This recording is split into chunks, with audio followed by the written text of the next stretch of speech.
effective contribution of women, persons with disabilities, and also the young people in political processes. And we're going to have a round of introduction. Kindly unmute, mention your name, which party you are from, and also the position that you hold in the party.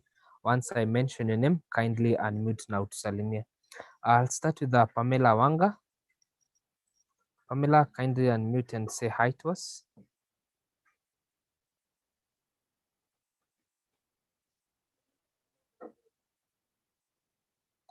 Pamela? Okay. Yes, hi. I'm Hi. Pamela from NAC, Kenya. Busia County, I present the youths and women in business.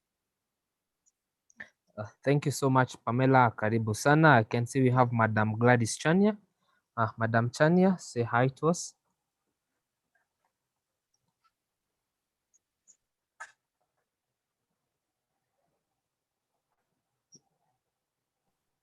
Hello. Yes, Madam Chania. My name is Madam Gladys Chania from Kiambu County. I'm from KANU Party. I represent KANU Women Congress, and also my aspiration is a 2022 candidate. Thank you. Thank you so much, Madam Chania. We have Joshua Loch. Joshua, say hi to us. Hello, my name is Joshua Aluoch. I'm the head of programs KANU. Thank you. Thank you so much, Joshua. I see we have Penelope is not yet able to join us through audio. We will work on that. Director Tabu, say hi to us.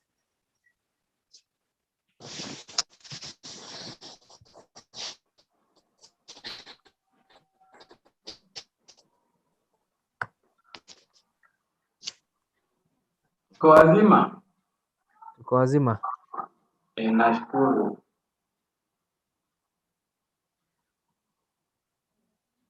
Tabu? Nimesalimiana Isaac. Tabu Daniels is my name for avoidance of doubt. I am the executive director of NAC Kenya. And I am happy to be here. You ni sawa, Isaac? At least they give you 5 out of 5. Karibu sana, director. We have Ken Wamasebu. Thank you. My name is Ken Wamasebu. I'm a journalist, currently working with ANC Media. We handle matters to do with media and whatever. I'm happy to be here. Thank you so much, Ken. You have Ayako Anuna.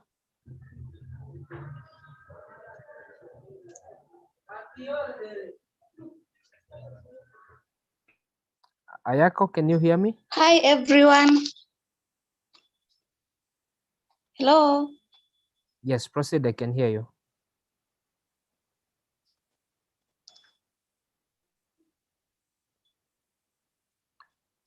Hello. My name is Vivian Ayako, and I'm from NAC, Kenya.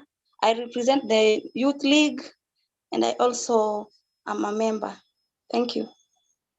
Thank you so much. Let's have Christine Dongo.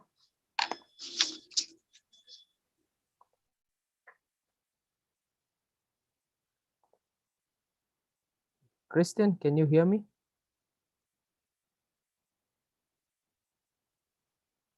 Okay, I'll jump to Lillian Wamboy. Good afternoon, everyone. My name is Lillian Wamboy from Frontier Alliance Party. Come from Nairobi. I am the Women Youth Delegate. Thank you. Thank you so much. We have Fidel Kemboy. Okay. Good afternoon, everyone. Afternoon. Fidel. Yeah, I'm Fidel Kimboy from KANU Youth Congress. Thank you so much, Fidel. Ruth Bolo. Good afternoon, everybody. Ruth Bolo is my name. I am a member of the National Secretariat in the KANU Party. Thank you. Thank you so much, Ruth. Let's have Medicine Zone. Good afternoon, everyone. Afternoon. I'm Medi Sinzole, Trans Nzoia County, representing Youth League, Kenya. Thank you so much. Let's have Wangoi Mukami. Thank you very much, Isaac. My name is Mukami Wangoi, National Chairperson, Young Democrats, Democratic Party of Kenya. Karibu so much, Wangoi. Lilian Anyango.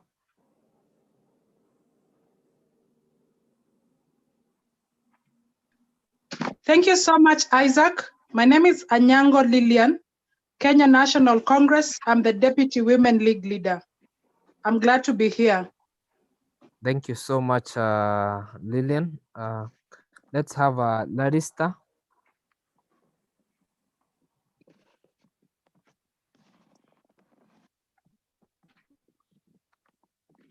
Larista, can you hear me?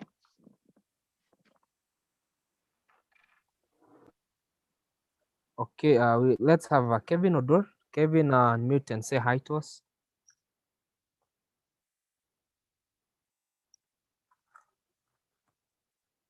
Okay, thank you. At least I hope I've been able to mention the parties that are here. At this moment, let me welcome my colleague Range Muita so that he can give us the opening remarks. Range, karibu sana.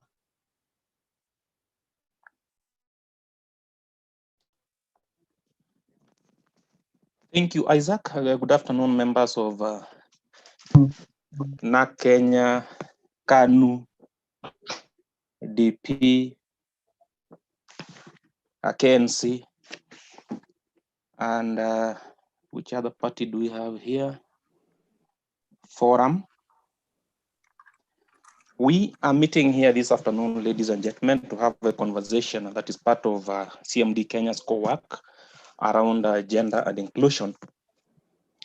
You will agree with us that this is an area of interest to political parties, the levels of women's political participation, the level of young people's political participation, and also the PWDs. So we are actually here to continue with the work that we have been doing over the years to ensure that we assess and be able to reflect on what strides we have made, the challenges that are still there, the gaps within our political parties, and also to be able to see what exactly can we do better to ensure that going to the next elections, we can have an enhanced level of women's political participation and also have an increased level of representation of these of women and also the special interest groups in politics. You will agree that we still have a problem of the culture in our political parties and processes that is actually a barrier to women's political participation. The question we need to ask ourselves as parties is to what extent are we changing this particular culture to make it more favorable to women? In 2017, you will recall that we did an assessment on the levels of women, the numbers of women who actually offered themselves to participate in the party primaries. And even the biggest parties that had the highest numbers of women did not attain more than 15% of the total number of candidates who expressed interest at that particular level. So the question we need to ask ourselves is, going forward, are we likely to have these numbers increase so that even when the political parties have the goodwill of setting aside the 30% of the seats to go to the women, there will actually be women to take up those positions? Because the goodwill could be there, but we could be lacking the numbers. So we need to see exactly where can we, what can we do as parties to encourage those women who are skeptical to join us and also be able to contest for political seats. That is the conversation we are having here. It is not a training, it is a conversation and experience sharing across the parties that are represented here to ensure that going forward, we can do better. And again, you will recall that there are things that have been proposed in the BBI bill. Some of us feel they are good for women, some of us feel they are bad for women, whichever way we look at it, but we need to have a conversation around how we can be able to enhance women's political participation because it is a democratic requirement. We will have somebody taking us through the conversation. She's here with us, I can see her. And I want to give it back to you, Isaac, to be able to enable the facilitator to carry on with that conversation. Thank you so much. Thank you so much, Rench, for the opening remarks. And before I invite our facilitator, who is Mercy Gishangi, I want to kindly request all members that the first rule that we need to observe is no one is an expert here. We are all duty bearers in political parties, and in short, let's respect each other's opinions and ideas. And then secondly, if you're not saying something, kindly let's ensure that we mute ourselves. Mercy, karibu sana. Thank you, Isaac, and good afternoon, everyone. It's a pleasure meeting you, and pardon me, and like some of you who are on video, I won't be on video. My computer cannot recognize my camera, so you won't be seeing me on video, but I've met some of you, quite a number, so we're not new to each other. That said and done, I would like to share my screen so that we can start from somewhere. Yes. Can you see my screen? Awesome. At least I can see Isaac shaking his head on your behalf. So we 1 minute. Yeah, I started in the middle of nowhere. So we're supposed to have an intergenerational virtual meeting on gender bias and inequalities in our political processes. And some of this conversation is anchored on our 2/3 gender rule and probably the provisions that we have in the Constitutional Amendment Bill of 2020. So by the end of this meeting, we should be able to identify the existing gaps in achieving the 2/3 gender rule to enhance effective participation of young women in political processes. And I'm very glad that I can see from the KANU party, we have so many of the youth wing leaders represented here. I hope all the other parties also have their youth wing leaders also represented and their young women. And of course, someone from the category of persons with disability. Now, apart from that, this is what we have as a country, the 2/3 gender rule. But then there's the Constitutional Amendment Bill that brings a new perspective to the whole affirmative action.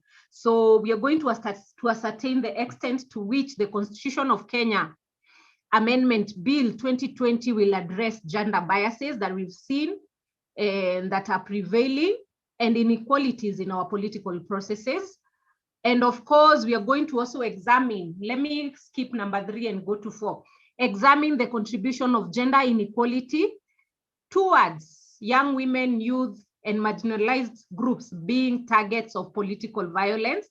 And when we are done looking at this, looking at what we have, what we envision as a country to have, and the circumstances that young women, and probably by far women, young people, and marginalized groups experience violence, then we are going to propose some measures that us as political parties should undertake to address the gender bias and inequalities against young women, youth, and people with disability at an early stage of the electoral processes within our nominations processes and our party primary processes.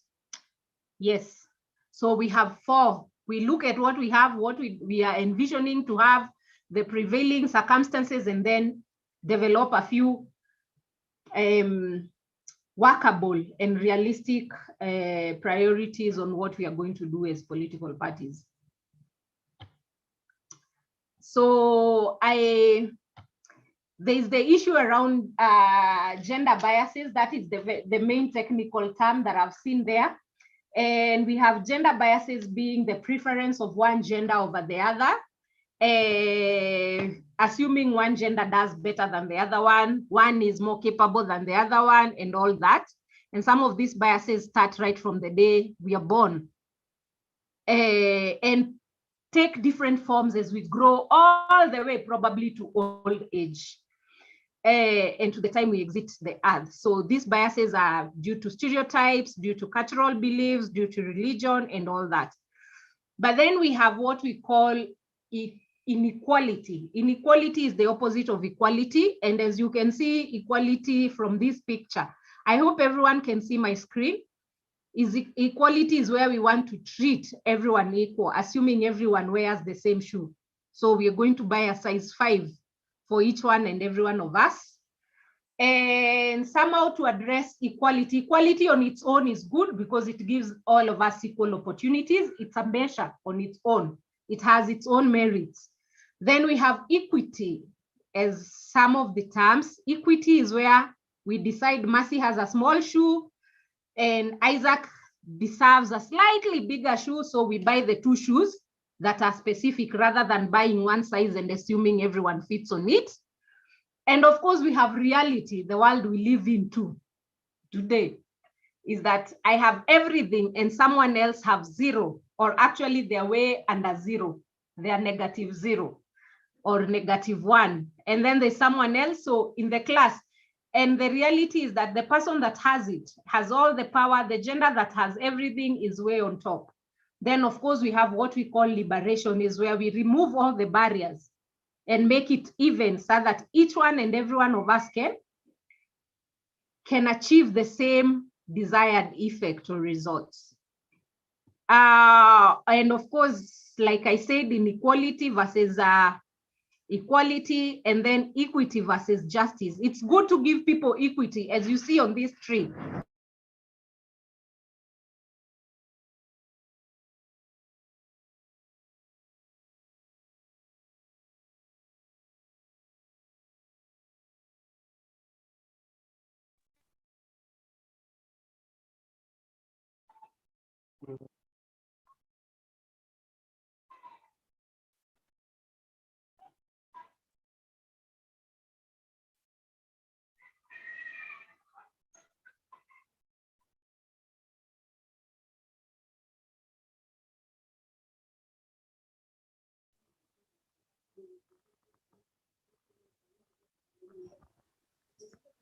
Hello, Mercy. Do we Mercy, still have you? Mercy ametutoroka. Maybe it is a internet connection Technology. issue. Just a few seconds she aweze kurudi.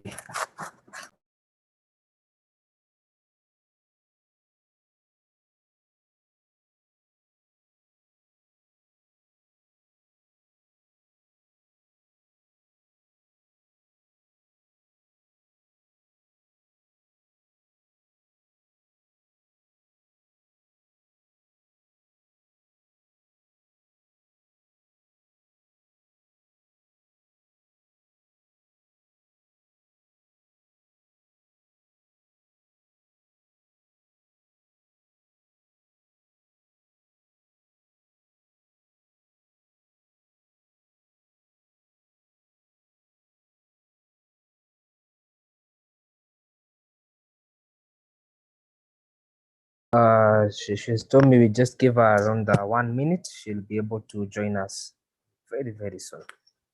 So just a few minutes of your patience.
Kenya.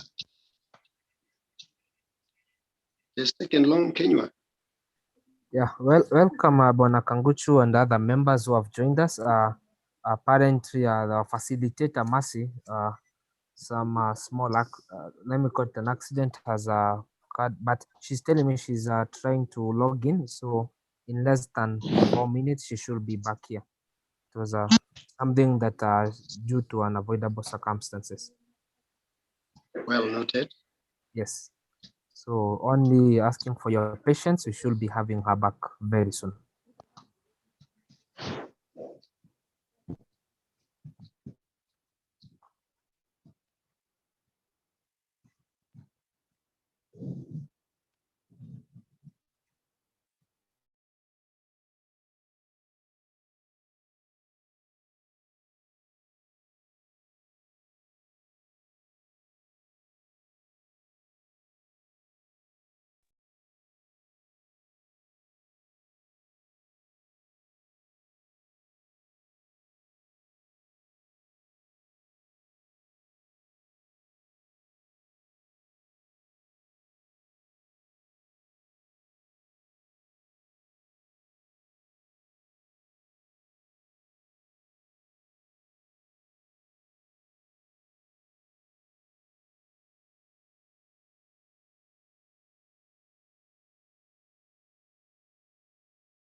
Okay, there is a request from some of the members here in the interest of time, and then before Mercy is able to log in, those members who have just joined us right now, they could introduce themselves so that at least we know everyone who is in the discussion, and I believe that is yeah, in order.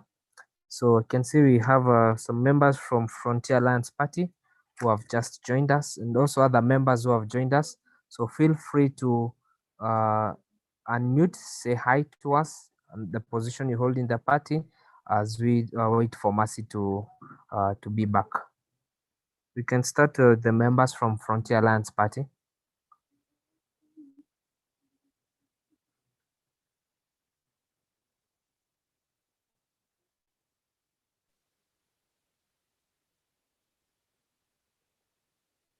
Mine is Joka Guchu. I'm the secretary of the party. That's all. Okay. Thank you so much, Bona Kangushu. We have other members of Frontier Alliance Party who are with us here.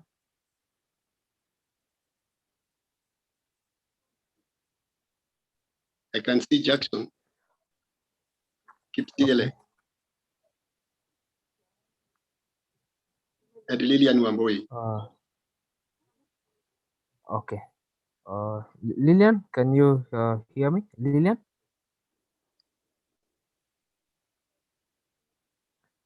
Okay, we'll proceed to, I can see we have Lillian Wamboi. Lillian, kindly unmute and say hi to us.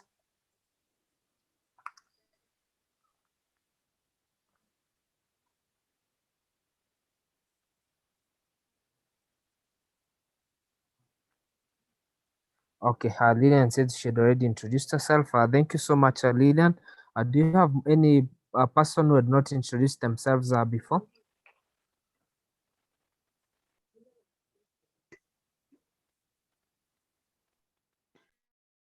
I see we have Madam Beatrice Maitima. Beatrice. Any people?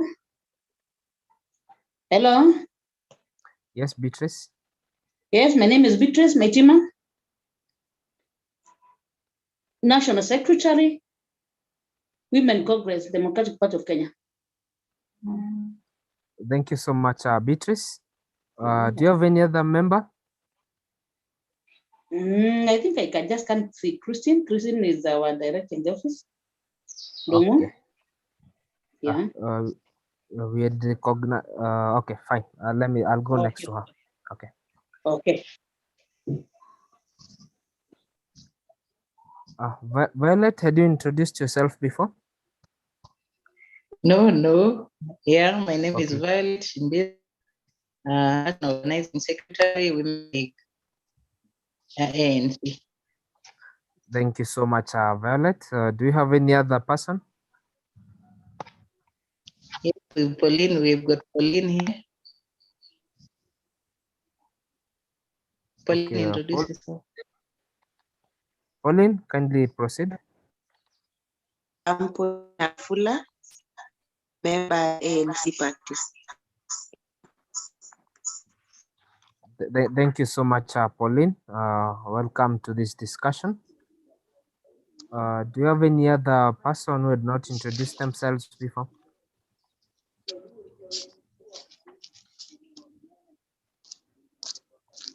Okay, thank you so much. Mercy is informing me she's almost done. Yes, I can see we have her back. Mercy, can you hear me? First of all, my apologies to the whole team. Things happen that you did not plan for, and that has forced me to go offline.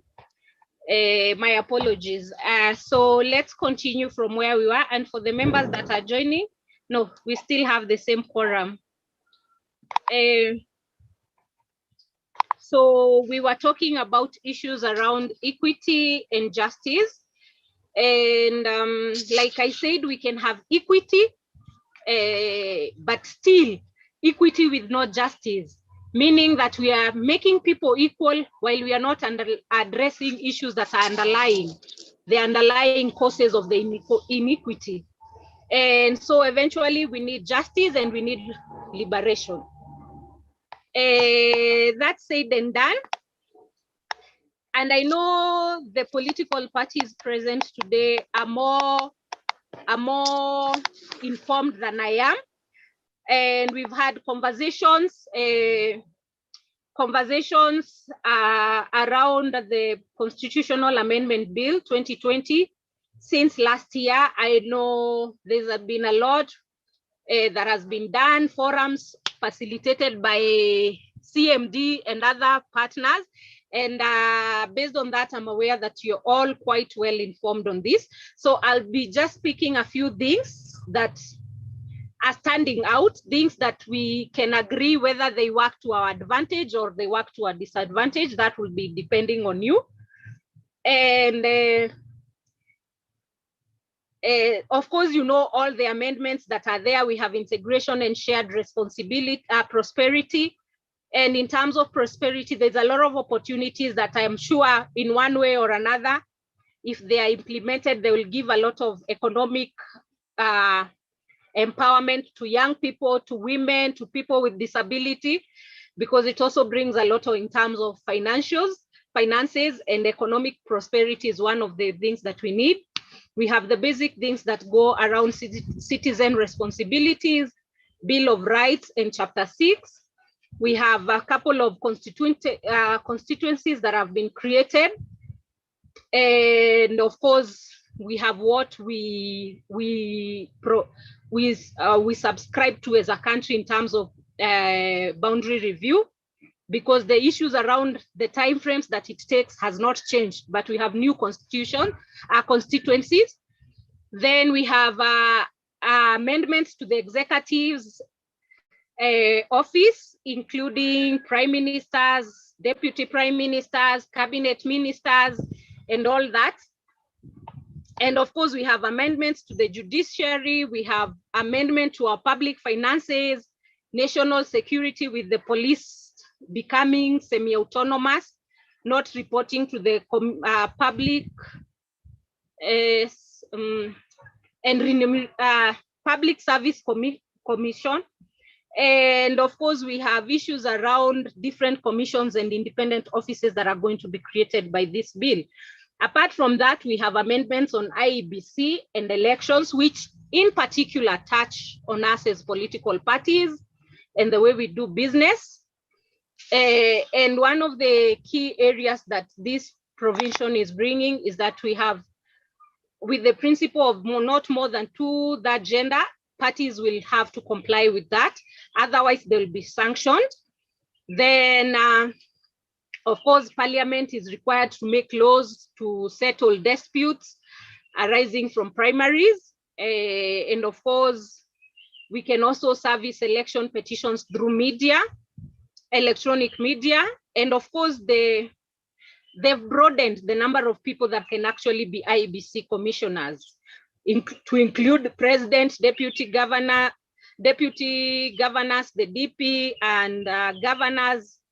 They will be joining the MPs and MCAs. And of course, IEBC has been given a new role of ensuring that candidates list provided by political parties comply with the 2 gender rule. So it's not business as usual. There's a new now tighter mechanism that you have to give us lists that are compliant. Then commissioners will determine the fact that commissioners were determining political disputes, that has been taken away from them. Nominations for special seats shall be based on the number of total votes a political party has garnered and not the number of seats that have been won. So that also brings a new dynamic to it and a few more provisions that give life to this particular clause. Then member of county assemblies can also vie for parliament. Constituencies have been increased, like I said, and of course, within 6 months, we should see the new boundaries for the new constituencies. Now, when it comes to the National Assembly, it shall comprise of the 360 elected members. That is, if we actually go ahead and actuate this bill, then we shall have 4 people with persons with disabilities, 2 young people, and of course, such number of special seat members necessary for achieving the 2 gender rule. So the 4 people, persons with disabilities, and the 2 youth is quite definite. But then when it comes to the special seats, that's where we also have a new clause that gives more life and enlightenment how this will be.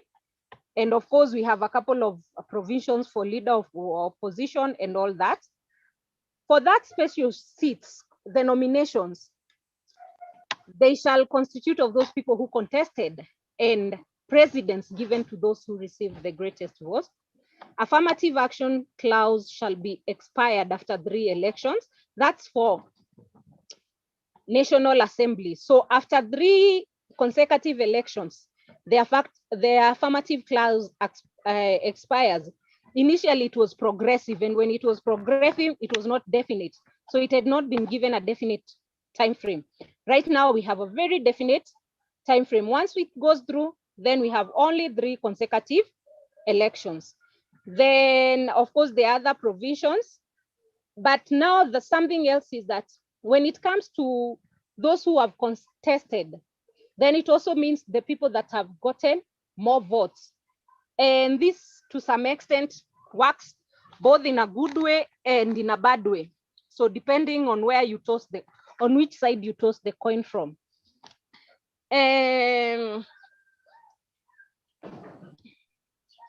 Then we have amendments to the Senate. The role has been expanded to provide that they shall also oversight revenue collection by counties. And then it shall have 94 members. Each county is to have both a male and a female representative. So this also another gain And the other question to ask, where does people with disabilities, young people fall within this clause? Where are we actually able to tap in and see that actually we are going to have a young person being a member of the Senate? Then the other provisions that are given to leaders of majority, leader of minority, and of course, all that issues around mediation of bills. So I'm only picking the highlights that actually speak to the theme of today. So in terms of nominations for counties, it shall be based on number of votes garnered by a political party, not by number of seats won. Right now, nominations are given according to the number of seats a party has garnered, but that shall also has been done away with. And of course, precedence of nomination shall be given to those who contested and received the greatest number of votes. Now, someone has asked very good questions, and so many people have asked a couple of questions when you discuss with people. And one of the things is, if it's by the number, if I contested in Mandera, for instance, and someone contests in Kibera or in, let's say in Nairobi, in a different county, there is high probability that the person in Nairobi will get more votes. What will happen to that person in Mandera that got a bigger number? A smaller number of votes, but then their population is quite scarce while Nairobi is densely populated. So the term of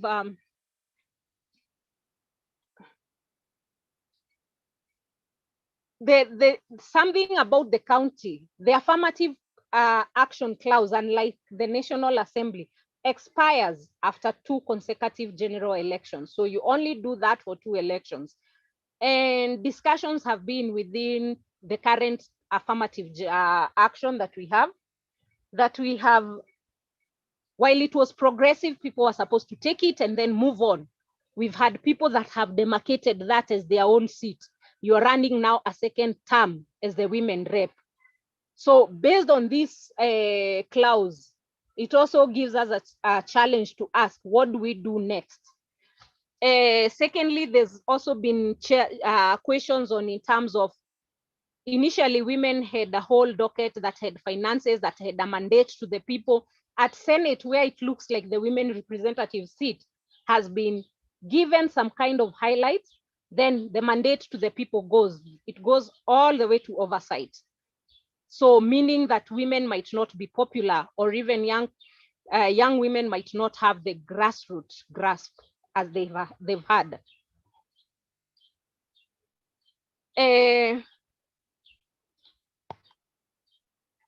Then we have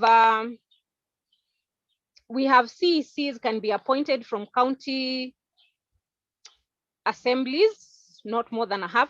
Governor to consider having a person of the opposite gender as a running mate.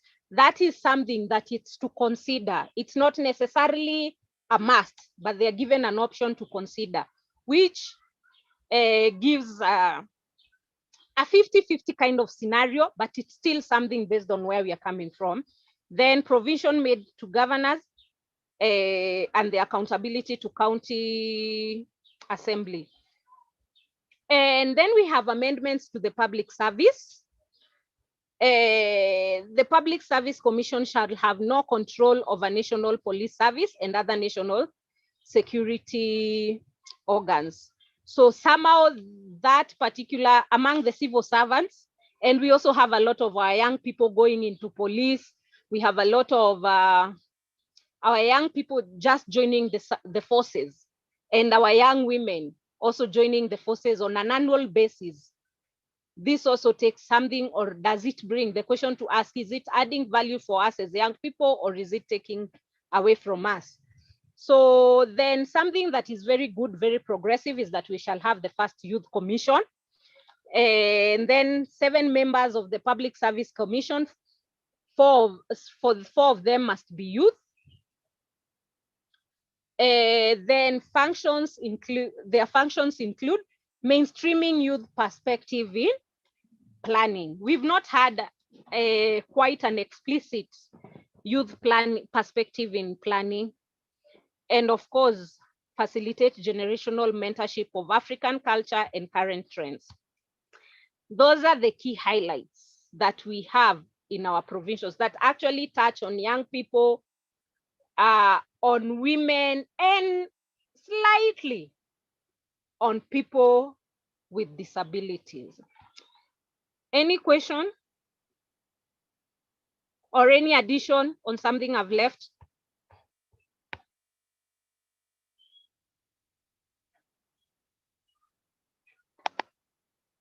Or am I alone?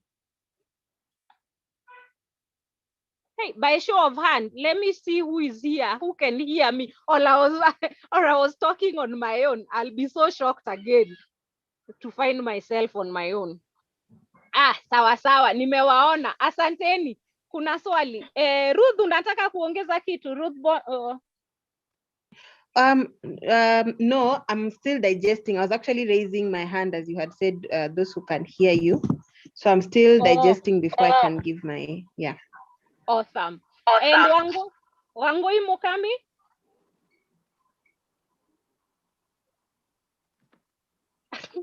Okay, so Tabu, you want to add something? Niko na swali.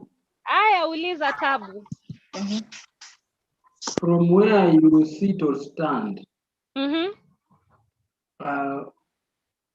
looking at what we have currently and the rumors spread by BBI, where do you think we have hope?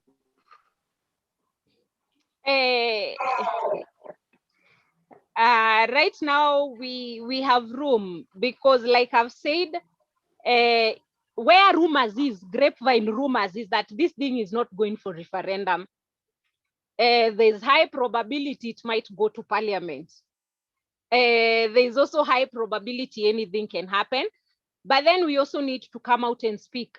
Before, and for women, we had two very vibrant wings, how many movements, people will call them movements, of women, the Inua Mama and Embrace, that was supposed to actually champion. Yeah, we saw a lot of pink and maroon around the country, a lot of alignment. These particular outfits were supposed to see, are we actually losing by women? Are women losing by getting into Senate, or are they gaining? Because at the moment with the women representative seat, there was a lot of visibility. Tell me how many senators you hear of on a day-to-day note while they're doing anything. Tell me how many in terms of profiling. Is it actually they are going to gain or they are going to lose? Because that means we also take them away from the grassroots. And elective positions, that's where they have mandate, real mandate from the people given to them to run their day-to-day basis. So in terms of that, I think we can, if there's room, we can always negotiate. And when you look at Senate, it does not specifically speak to the youth, and it does not speak to people with disabilities. Are there negotiations going on those particular areas? Or we are going to say, as long as it hits me, so we have room before it goes through. And I'm told, rumor has it, the document that was the first one versus what we have in public domains are different documents. There are a couple of documents in the middle. You actually have, so we need to think about it very well. And you know, our political party leaders, you're here making noise, we are here discussing, then someone goes to the higher hierarchy, and the people at the highest hierarchy, your political party leaders, are the people meeting with the power brokers, are the people making decisions, or if informing the key decision makers. So we need also to be very strategic. We have opportunities, but then we have to look at time. 2022 is next year. What time do we have to actually effect this BBI? Account Madam Mercy. Hello. Thank you for that response and giving us hope.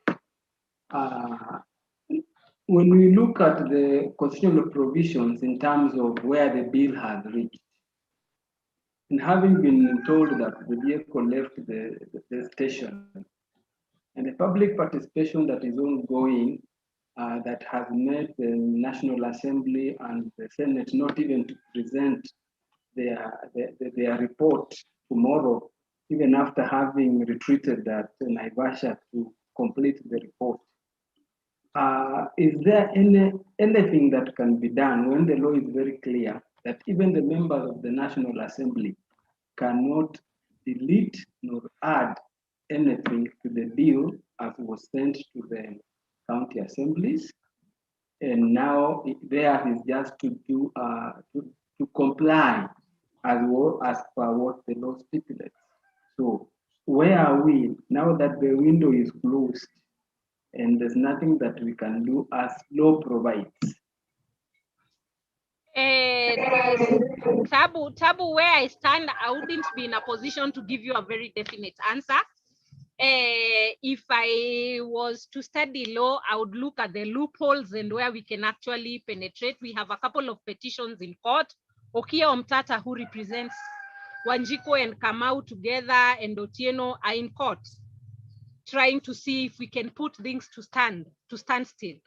But then we are still seeing. But I also believe that it's not permanent until a signature by the president is appended. Yeah, it's still in the works. So anything can happen. We can have proper mobilizations, proper movement, a lot of pressure, because I also see along the way we have a lot of donor hands within the BBI process. A lot of them. So it's not just the masses that are have interest. We have so many other interests. So we need to put pressure where we need to map who is actually behind this change, force of change. And then put pressure there. Mobilize Wanjiko, Kamau, Wanza, and so on and so forth. And let them, Wafula, all of us come out.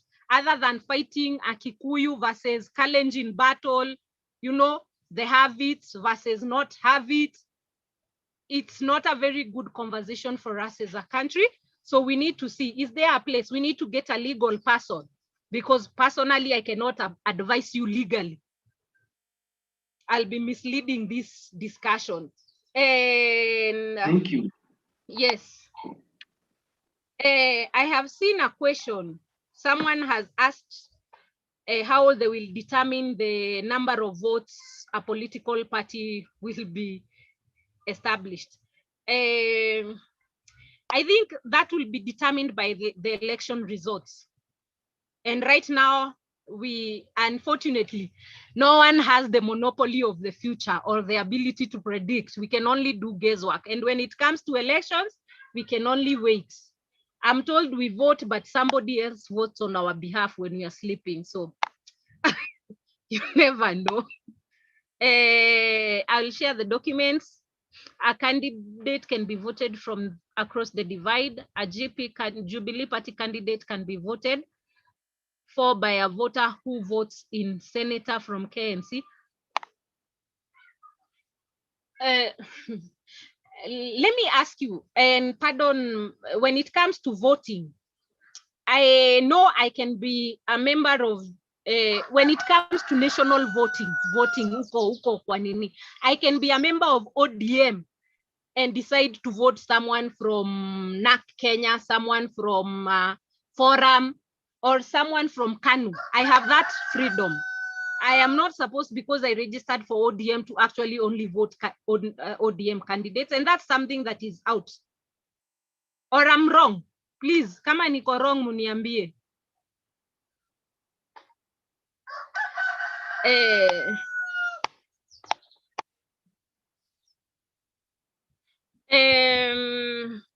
Current provisions is that candidates cannot be in the ballot list and the nomination list.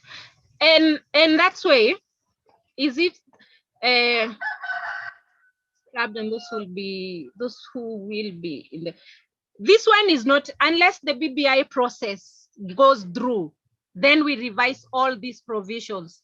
This one still holds water. What is within our laws today still holds water. But once the BBI takes effect, then it means different things change to align with the current, with the provisions of the day. So as we speak today, this is where the question is. The question by Macrin. Yes.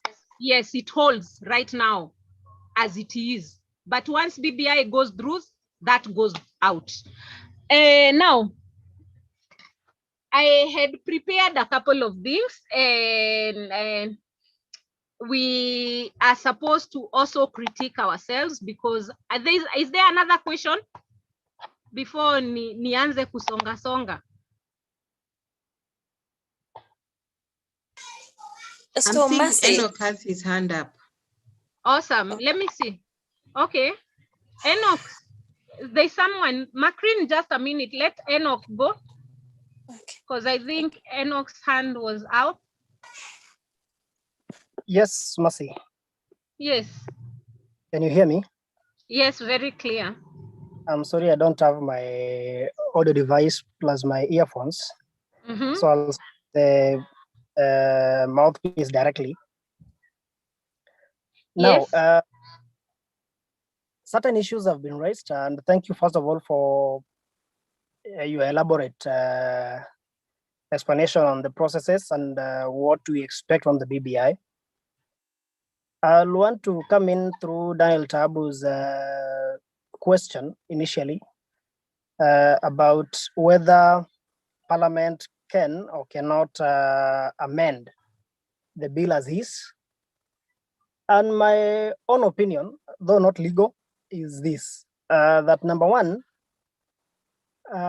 amending the bill that was signed by the people, because you know, as a popular initiative, you first have to take the bill to the people, and then once the people sign it, it's sent to the to IBC and then to the county assemblies.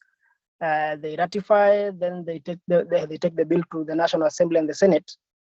So once the people append their signatures on that bill, I think it becomes impossible for anyone to edit the bill until it comes back to the people themselves. Because you cannot tell me you want to give me a sweet. You bring to me KSL, and then once I append my signature, you go edit and then bring me some lollipop. I may sue you, and I may not even accept it. So I don't think it is possible, although the matter is in court. We should not dwell much on that because it's part of the questions that the High Court is supposed to determine. But we should wait and see. I don't think there is any hope in us amending the document as is right now. And we should just plan on how to live with it if it goes through, or how to reject it. In matters gender, I think we've played with this tokenism for so long. Anyone who is progressive enough should always work towards enabling the women and making the ground equal or level for all of us. This issue of now telling us we will give you this number of seats, we take it from the National Assembly to the Senate, number one, to the when you go to the Senate, you don't have resources that can even enable you to work with the people closely. You don't have an opportunity to sit and make the budget, because budget making is done in the National Assembly. The work of the Senate is nominal. It's just to see whether the resource allocation is horizontal. So it becomes a derogation of the role of the women in the matters national dialogue, in the matters national leadership. So in that regard, I think we must look at this document well. We should not start lying to women that you'll get an opportunity to be nominated. How many women are in this country? We have around 51% or so. The positions that are being created are almost 180 at most. So how many women, how many of us in this forum will get opportunities to be nominated to that National Assembly? Unless we want to talk about the county assemblies, then and a few can also go there. Although it is not that much of an improvement, it's a derogation of what we have. When you talk about matters being nominated to, or this governor making either a woman or a man a running mate, why not the president? Why not the president? That is a question that we should ask. Why are the big boys only throwing sweets to us, but up there they want to remain with the larger cake? If we want to make the women participate fully, then we should say if we elect a man as a president, or if we are running as a ticket, it's either a man and a woman or a woman and a man. Then we make it equal from that point. And even the appointments, the cabinet appointments, why can't it be that it's only now men who have to run for the 30% when they're the minority? This issue of the carrot and the stick form of politics, I think, is becoming so entrenched. We now want to legalize it. We are legalizing unconstitutionality into now our constitution, which I don't think is a good thing to us. Mercy. Thank you, Enoch. I'm in total agreement with you. It's quite clear in the executive, in the judiciary, in all those arms, deputies, prime minister, and all that. There's no gender quota. Gender quotas come around MPs, and even youth quotas come around MPs, county assembly members, and where we have Senate. The rest, where real decisions are made, where real power, where real people-centered decisions are made. That's where we go out, including people with disabilities and, of course, young people. So while women are losing, young people are losing, people with disabilities are losing. But then that's something, that's a conversation. Like I have said when Tabu was raising a question, we had Inua Mama, we had youth. I saw Kano youth for BBI. I saw a couple of youth wings for BBI and all that. Very many conversations, people going around popular. These are things that you should not have stopped communicating about, because what happened, and with the different versions of the whole report and BBI, whatever is happening, bill, the different versions, we still have a couple of us murmuring in the background. Some of us are not even able to come out and speak out. So probably we also need to stop aligning our mouth with the stomach. Politics of who eats what and when and how. That's what's disturbing us. And this is food for thought. And that's where we failed as a country. I always say that, because all the laws we make are made by a bunch of people that are very self-centered. It's me protecting my interests, me protecting so and so. And that's what has led us that every other time we have to recheck our constitution. I know CMD is funded by Denmark. Denmark has a small constitution. I think it's less than 32 pages. I think 16 or so. That was made in 1880s or 1913 or 12, a long time ago, and it has worked because people did not make it for them, they made it for the country. And that's where we go wrong, and that's where our politics probably goes wrong. Nauliza pia mimi nitapata kiti wapi ni wanyonge? That's the only problem. Ni wafieke kuwafieka nyinyi wote. Wanione. Yeah, you see, you agree with that. So but that said, we need to go to the topic of today, what we were supposed to do. I am actually going to send you into groups with a couple of questions. Before you say that, can I make my input kindly? Please do, anytime. Okay, thank you, Mercy, and thanks all the participants. My name is Ben Gisore. I'm the SG of KNC. And my point is, we've talked enough about gender. but I can assure you, sitting where I sit, this is all politics of tumbocracy, if I'm allowed to use such a term. What we need to concentrate on mostly is, like, I see many of our sisters who have shown willingness in joining the political system. How do we empower them? Whether we had a woman in power or a man in power in Kenya as it is today, it makes no difference. Allow me to say this.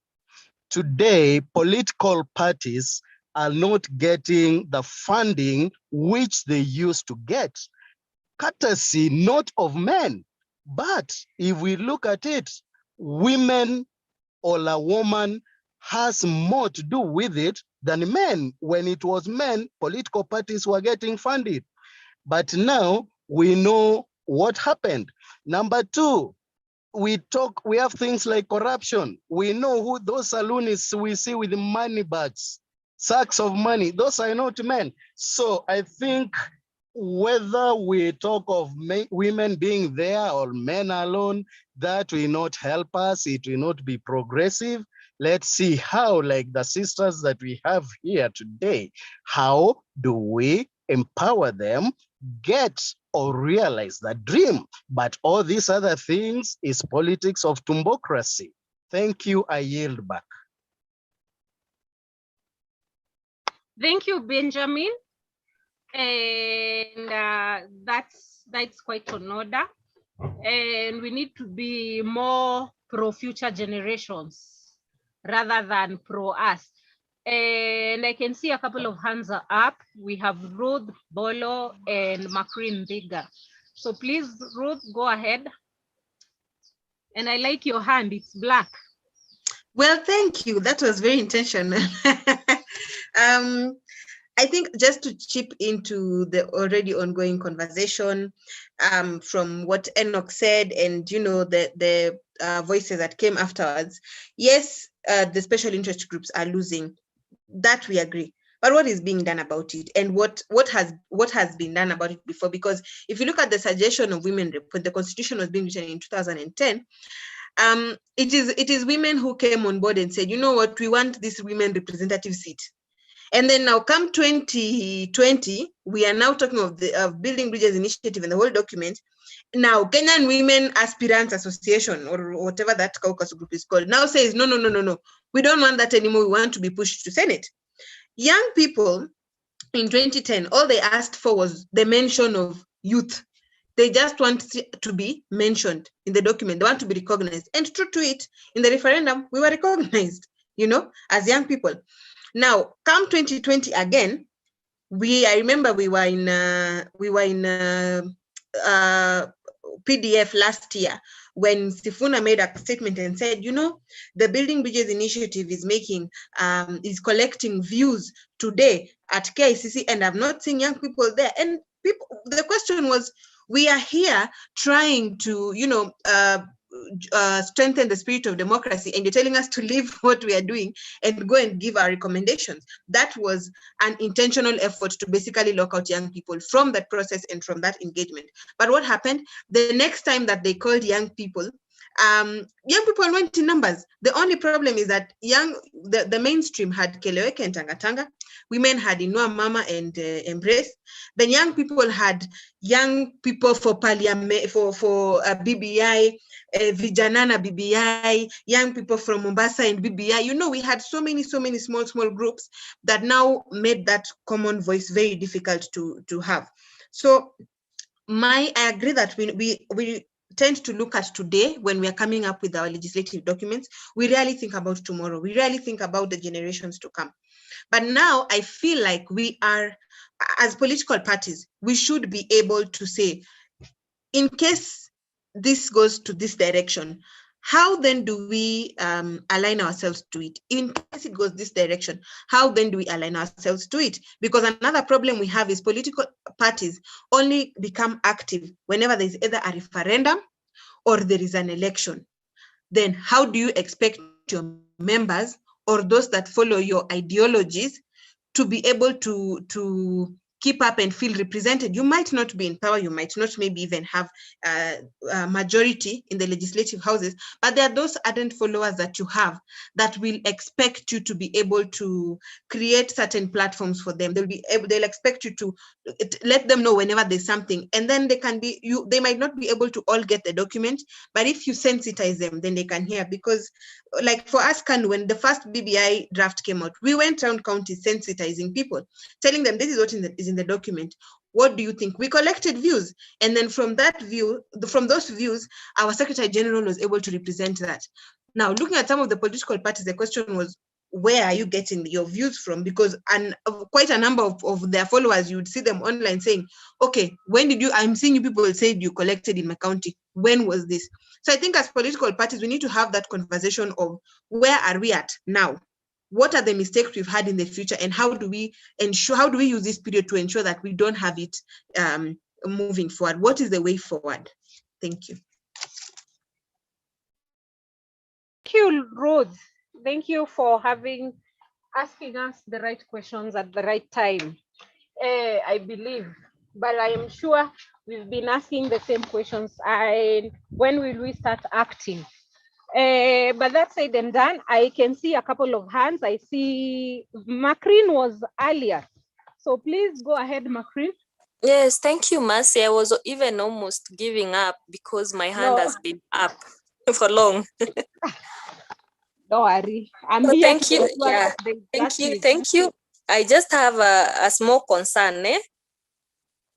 As we stand now, BBI proposal has more bitter pills than sweeteners.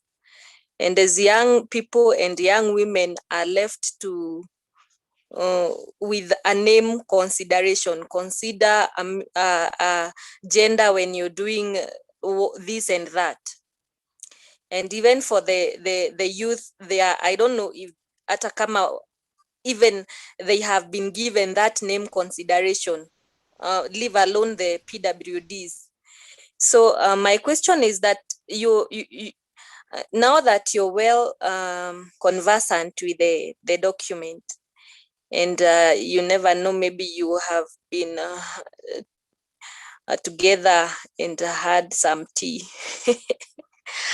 Do we stand a chance for this BBI thing, or do we stand a chance to go for referendum? Ama, it is like that. Ndio tuanze campaign.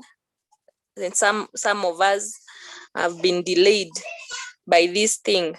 We would be at Mashinani doing the women rep thing. And now that we know the women rep is being scrapped and getting the Senate consider, the name consider is just there. We don't have a guarantee. So my question was, where do you see us as young people, as young women? And is this thing really going to, are we having anything like this? Ama tujitoe tu tuende mashinani tuendelee na campaigns zetu for those of us. One, let me put a clarification, please, if you don't mind, Macri. Yes. One is that Senate is definite, very definite. It's 94 women, 94 members, 50% women, 50% men. So that's very definite. Wow. Where we have chances, and in the National Assembly, we have the 2 youth seats and the 4 seats for people with disability. And of course, now we have the nomination. That's where our parties come in, because we are the people that nominate people. But this time around, they've told you, whichever way, is that nomination is not going to be business as usual, where Mercy gives her person, or someone else gives their person, or gives someone because they've flooded money within the political party, they've bought everyone, or where people are rewarding other people. No, it's been told it's more of meritocracy. You go out, run your campaign as you're doing, Macrin. Either way, if this thing goes through, then you don't, wanasema ni kura haijatosha, kura yako ikose kutosha. hapo karibu na mwenye yake imetosha, then you stand better chances. And please note, this one is not for every other person. It's for nomination, the top up. If they go out and realize men are few, then they will top up men. If they recognize women are few, then they will top up women. Sawa sawa. And the number of people to be nominated, unlike before where nominations were given by the number of people that you bring into parliament or into the assemblies, this time around nominations will be done on the number of votes that have been garnered by the particular political party. So they'll be distributed depending on the numbers. I wish they would also say they will be distributed based on the number of votes by women or so. Or youth or people with disabilities, something that makes it a bit rigid or a bit more. But anyway, I might be making it more difficult. Wacha niache hii siasa mingi. Thank you for clarification. Yes. And please consider sharing with us the document for more, so that we can be more conversant with it. I will definitely share. Okay. So we have Mary Haemba. Kabamba. Mary, come. I hope I'm pronouncing it right.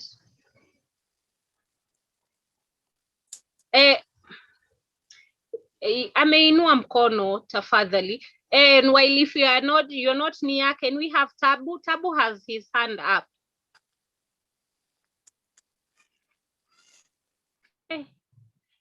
If Tabu is not near, can we have Benjamin Gisore? Thank you. I'd like to add my voice on two things. One, about the nomination process. I know we're going to have a nomination list, but listening to Madam Oyugi from IBC, I think there is a slight difference from the way the nomination is going to be handled at the National Assembly level and at the county level. Probably you might need to check and clarify, because I think there is a slight deviation, and that's where confusion comes in most of the people. Then number two, I listened to my good lady from Kanu talking about how parties should be handling things, which I think to some extent I want to agree with her. And to some extent, I want to remind her that we have institutionalized democracy in Kenya and a personalized democracy in Kenya. So the two actually affect how BBI has been perceived and even what contribution to the parties is. And without due respect, remember, even this BBI, if I heard Madam Moderator right, she's casting some doubt about the original document, the document in the streets, and the document in the rumors. So there is also that really we cannot persecute anyone per se. Thank you.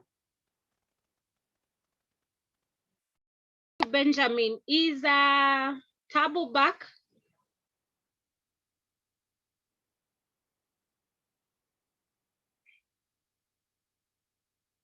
Hi, Tabu, you have raised your hand.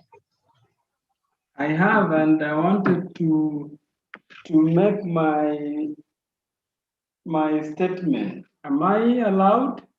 Definitely you are. But one, I wish to understand from Benjamin, who is this responsible for parties not being funded, because it would be of interest to all of us who are not being funded as political parties. And number two, Ruth Bolo said that in her statement, it appears like parties did not make submissions. I think that is not correct, because as NA Kenya, we went before the Building Bridges Initiative on 17th of April, and we made we submitted a memorandum with a lot of proposals. And that was ignored, just like very many other Kenyans were ignored.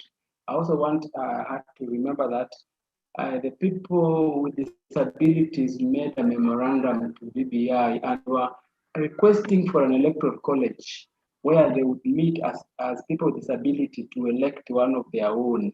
That was ignored. So let's not blame anybody for the noise around because people spoke, they were not listened to, and it is water under the bridge. The best we can do is if you feel like BBI is good for you when we get to the referendum, just vote yes. And if you feel like it is not like I do, then I'll just feel I'll vote no without necessarily trying to antagonize anybody, because everybody knows that there are 4 versions of BBI reports. So which report is correct and which one are we speaking to? Similarly, there are 3 versions of the bills. So which one is it that we are actually responding to? We could be speaking to version 1, we are speaking to version 3, somebody is speaking to version 2. Moving forward, my proposal would be that as political parties and as young people, and the leaders or the women within the political movement, let us be true to ourselves and know that it is only you and God as it is in Kenya today. And if you're going to rely on these other matters, then you're going to have yourself blaming others for mistakes that are not theirs, but those that basically have everything to do with you. Two, the question that is killing us today with the 2/3 gender is a matter of numbers. Remember when some of us were clamoring for nominate at least 50 women to get to the 2/3 gender in National Assembly, we were being told that those will be very many women. Today, God forbid, should BBI go through, remember you have put it very clearly. The 70 seats that are being delimited are not for women. They are going to be for everybody. Out of those 70, you can take this to the bank. Maybe 60 of them will be won by men. Only 10 may be won by women. So out of the 360 you're talking about, those special seats that nominations will be done through the best losers will then mean that we will have another 2/3 of 360 will give us another 70. So indeed, we are going to have 400 plus in terms of National Assembly should the BBI proposal go through, and should there be no determination to ensure that the 70 extra seats that IBC is contesting that they mandate are not locked for women. We are actually doing what we refused to do in 2017, and by now the story of 2/3 gender in National Assembly would have been a forgotten matter. Thank you.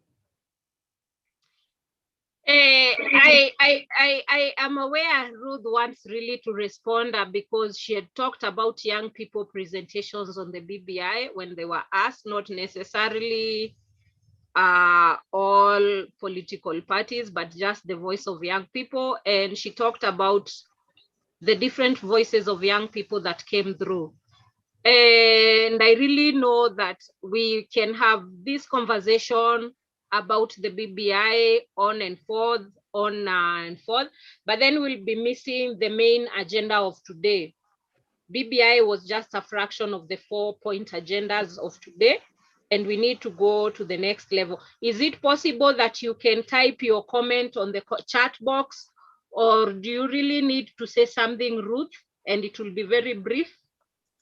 I'll make it very, very brief as I try and attempt to answer question 4 that you've put for us. I don't know if that's in order. No. I wanted to break you into groups. Okay, so before we go into groups, let me just clarify. I actually did not say that parties did not make any submissions. I mean, I was actually present when NAC was doing their presentations, and they were one of the very few political parties that actually went branded. And for me, that was something, you know. What I said. Kenya, Ruth, we are NAC Kenya, not Sorry, NAC. NAC Kenya. Sasa hii siasa hii. So what I said was that there are some parties that did not consult their members. Please mark the word some. And I say this strongly because if you read some of the statements that were online during that time, there are a lot of people who are saying, but I am a member of this and this political party. These views that you guys are presenting, where would you collect them from? I was in that meeting that you people are purporting, and I never saw you guys asking. So there were those cases. So I know there are many political parties that did that, but what I'm just saying is that my question is that how do we go about it to ensure that our members as political parties feel involved? Because even us, just like Mr. Tabu is saying, even us in Kanu, there are very many things that we proposed that were not even, leave alone even being considered, they were not even looked at twice. Thank you.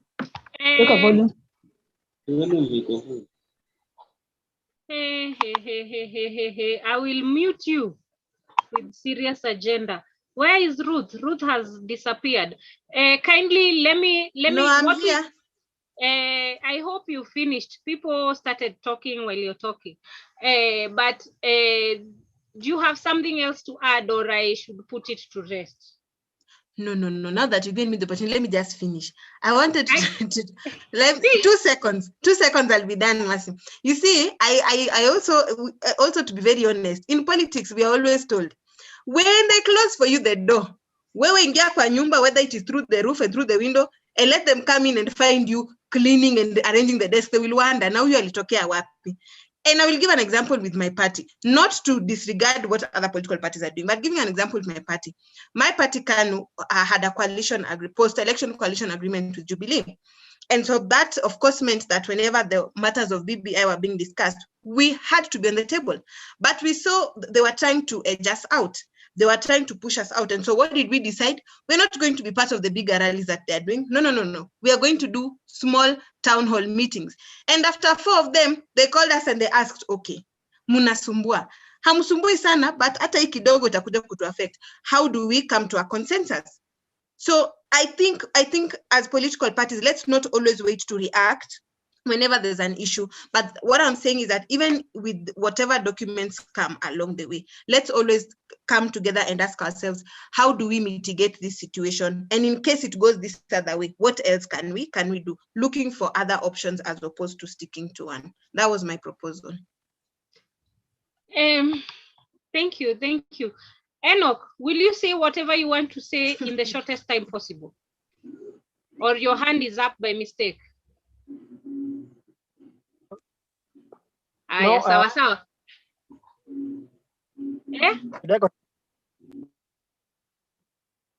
Mercy? Nam? Should I continue? And please make it brief. Aki, unajua wanasiasa wachangi kuongea. It is very brief. Ni Ruth anafanya nataka kucheck. So she's confirming that Kanu's in the cookie jar BBI.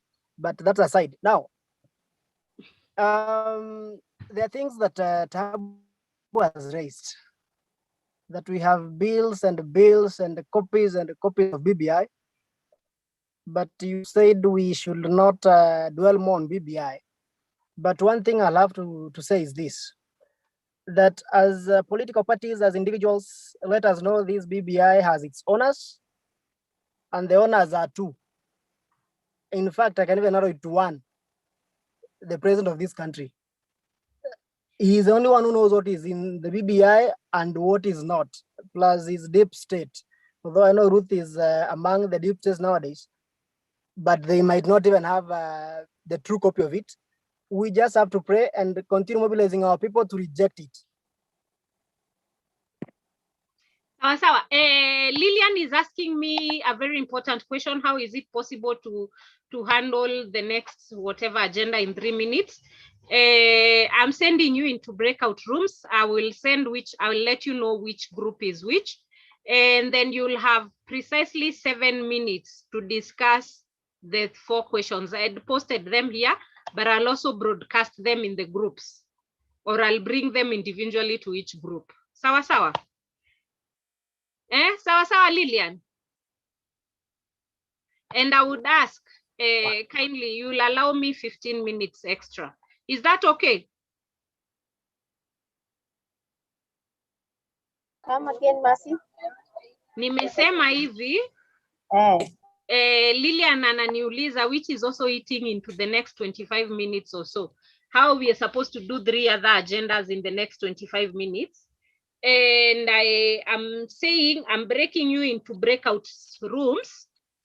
And then in these breakout rooms, each room will discuss 1 question, which I'll also share within your breakout room, and definitely have a presenter. Sawa sawa?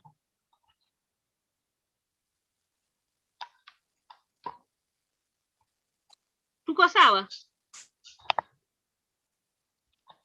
So I'll be sending you to breakout rooms. They are very random. Please join the breakout room that I will have assigned you automatically, and don't leave the meeting. I will automatically return you to the main meeting after 10 minutes.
Everyone that is here, you've not joined your breakout room.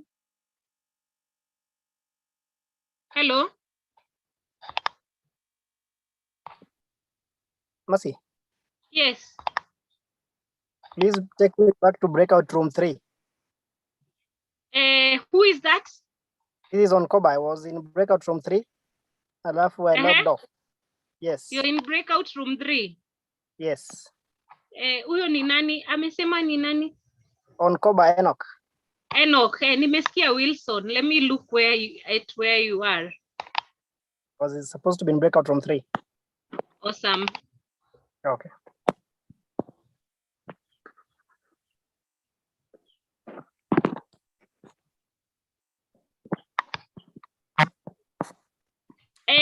No, Enoch, you're supposed to be in group 2. I was in group 3 before I logged off with the Lillian, Benson, Macrin. Aya, nimekupeleka. Wacha niwawekee swali.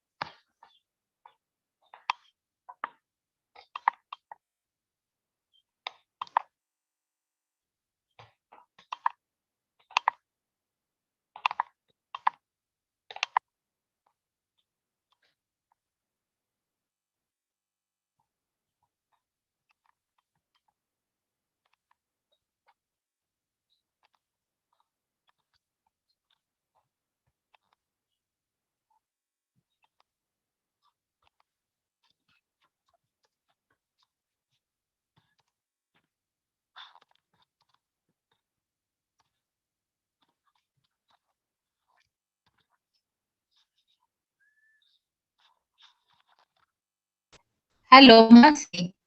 Ma'am? I have also logged out of the breakout room. Kindly assign me. I'll assign you in a minute. Right now, no. Room 3. Room 3. Mm-hmm.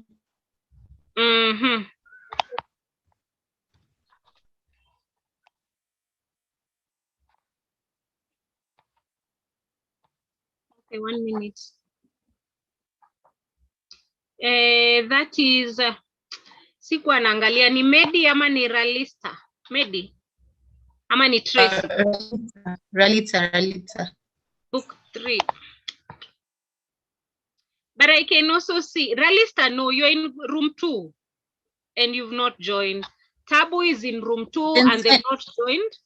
And also Nokia and Jackson Maina is in room 2 and they've not joined. Ralista, Tabu, and Jackson. Send me then. To room 2. Yeah. Watume.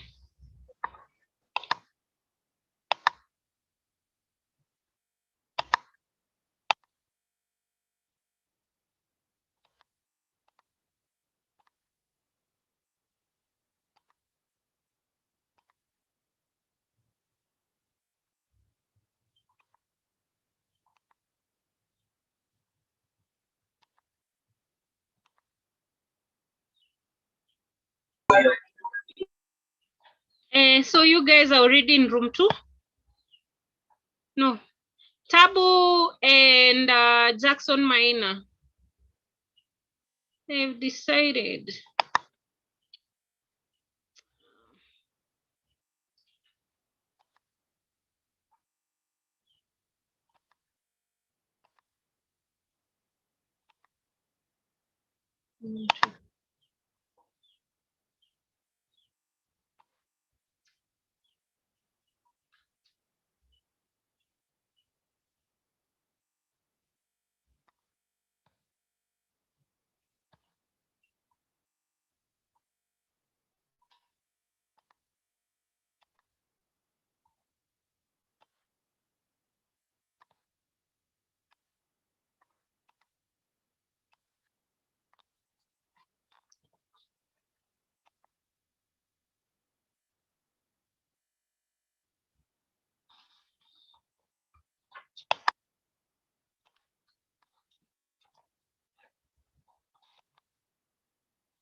thank you very much for all of you for coming back.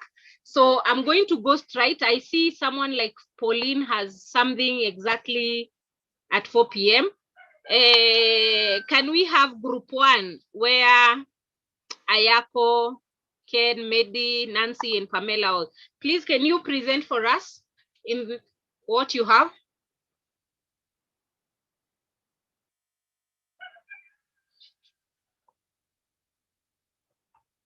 Hey, watu. Pauline. See Pauline, Pamela, Nancy. Mercy. Mercy. Yes. Group 2. Naomba utupostie hiyo swali tena, please. Hapo tu kwa main chat. Kwa main chat. Wacha ni wapostie sahi. Thanks. Hata nitazipost ndio hii hapa. Which is relatively what I had started discussing. So it's not like the hardest swali kwa hapa. Sawa sawa. Aya. Ndio hiyo. I have not sent to you. I've sent to one person alone. Poleni.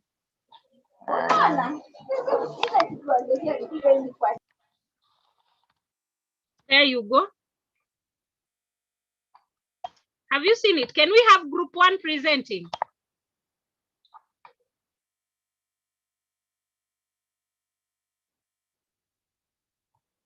Hello. We can, Mercy, to be able to save time, can we go to the one that are already, they are ready for presentation? Thank you. Aya, nani yako ready? Group 2 iko ready. Group 2. Aya, sawa group 2. No, we had some internet connection challenges. But we were all thinking that the Kenyan constitution as it is now, the constitution as it is now was not implemented in total. So the Constitution Amendment Bill 2020, we also have many different versions of that document. So we don't know which is which. But the ones we've had already, if they are not going to be implemented in total, they will still not address the gender bias and inequality in political processes. I think I'm trying to find out, just a minute, I'm trying to find out who is that is unmute and very loud. My name is Stella. Yes. Oh, kuna mwingine anapiga kelele? Kuna mtu anapiga kelele, labda ama si sawa. Let me send something. Please go ahead. What we were saying? Yes. We had internet challenges, Yes. And I don't know what was wrong. We could not hear each other, but the general feeling in that house was that the constitution as it is now was not implemented to cater for the gender bias and inequality in political processes. The constitution bill, if it will be passed, if in any case it gets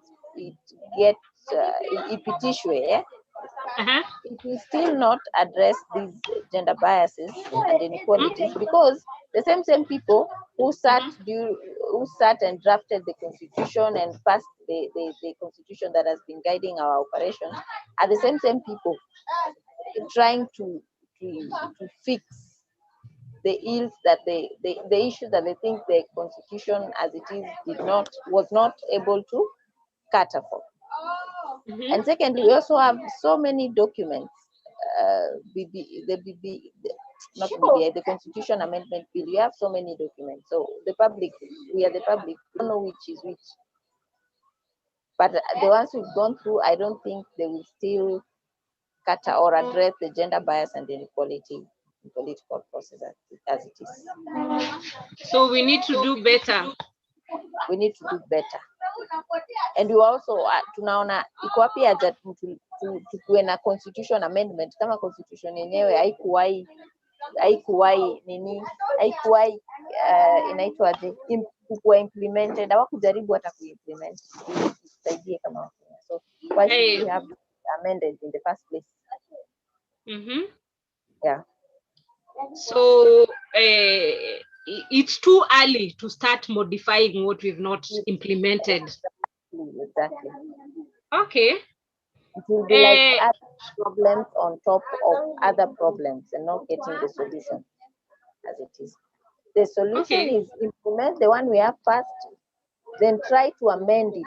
Then you see what is working and what is not working, and then try to amend it. But you cannot just jump to amend it before even having it work. Okay. Thank you, Mercy. Okay, maybe. And group 1 is, are you ready, or we go to group 3? Songa group 3. Tusonge group 3. Wacha niangalie group 3 ilikuwa ya kina nani. They know themselves. But let me remind you, it had Benjamin, Gisore, Enoch, Hannah, Njoki, Alwoch, Joshua, Lilian Anyango, Lilian Wamboi Macrin, and Wangoi Mukami. So do you have someone, or we move on to group 4? Thank you very much, Mercy. Our group was group 3. My name is Mukami Wagwe, and our participants were very able participants: Benjamin Gishore, Enoch Konkoba, Lilian Anyango, Macrin. Have I left anyone out? No. You've left yourself. I started by introducing myself. So we were looking at what gaps are in the 2-3 gender role. And looking at our situation in this country, we find that women are the ones who are less represented, especially in the legislative bodies, and that is the National Assembly. One of those factors that hinder, we found out to be there is lack of a formula to implement the achievement of the 2-3 gender roles. Like when the Chief Justice called that we should disband Parliament, but we didn't get a formula. Even if everybody is sent home and people go back to elections, you can't compel the voter to vote for a woman. So we didn't get the formula. We also have that women are not empowered enough to be able to go for the elective seats. We find that even in political parties, we do not have a lot of programs sensitizing women or empowering women to be able to go to the field and vie for these particular seats. We also find that in some regions, like, for example, Northeastern, the clans are the ones who sit down and decide who is going to vie for a particular seat. We also saw that we lack goodwill to implement it, because like the last time it was in Parliament, very few men supported it. And actually it was very disappointing to see that some women also did not support it. Another point is that women have limited resources, though we argued about this. And we said that women are supported by some NGOs. They also get support from elsewhere, but we fully agree that the support cannot be 100%. And we need women to have a little bit of money to be able to finance their campaign, because we need to demonetize these elections because they are very expensive, particularly for women. Yes, I don't think I've left anything out, and if I've left, any member of the group can help me.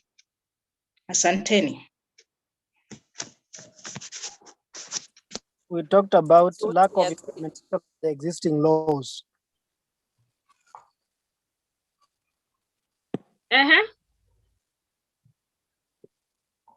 Amepotea ama ni mimi nimepotea? Am I audible? Ni mimi nimepotea ama ni yeye? Hoi. Hapa lazima kila mtu ajishuku. The beauty of technology and digital stuff. Amepotea?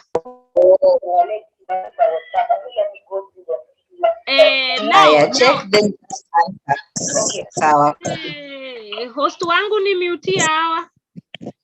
Hawa wameamua kupiga kelele kwa mkutano. we need to go to, do you have any addition? Alikuwa anaongeza, but sasa kwa sababu amepotea, can we go to group 4? Ama pia niwaambie group 4 ilikuwa na kina nani?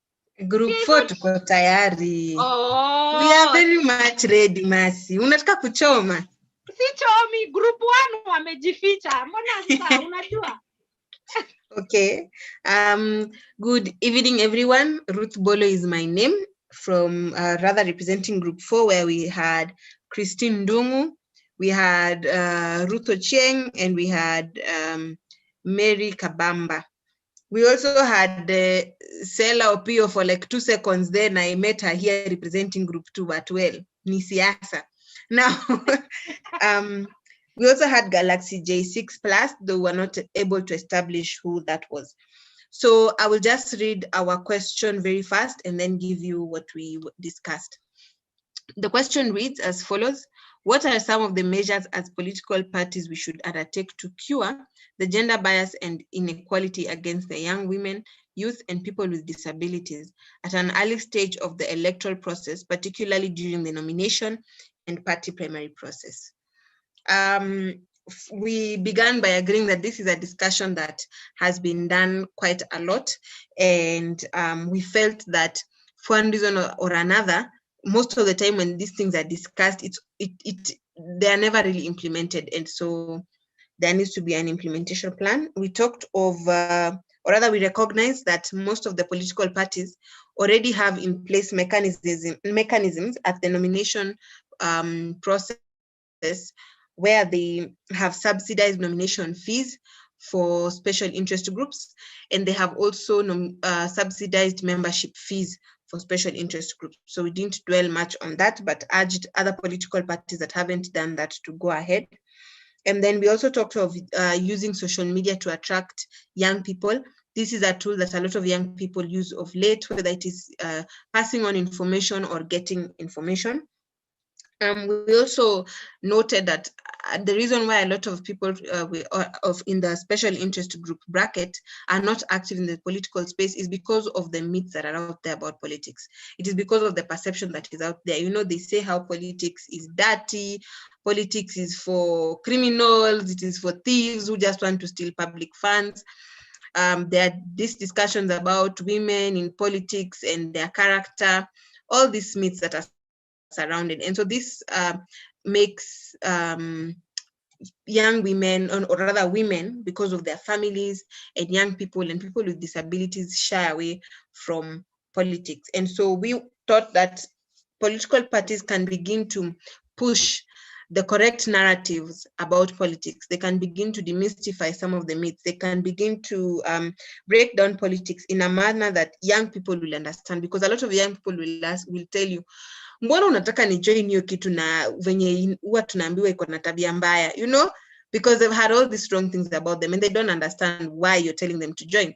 They don't even understand what politics is and how it will benefit them. So political parties can begin to break down politics in a manner that people will understand and in a manner that will push the correct narratives about it.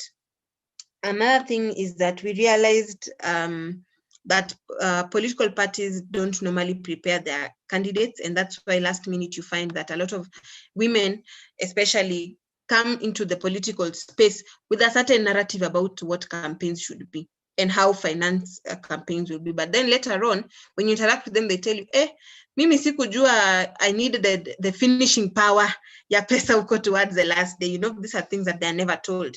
So political parties need to have real-time experiences with candidates in the special interest groups during this nomination, or rather by elections. They can take them through and be agents so that they are able to get the real-time experience as opposed to what they think.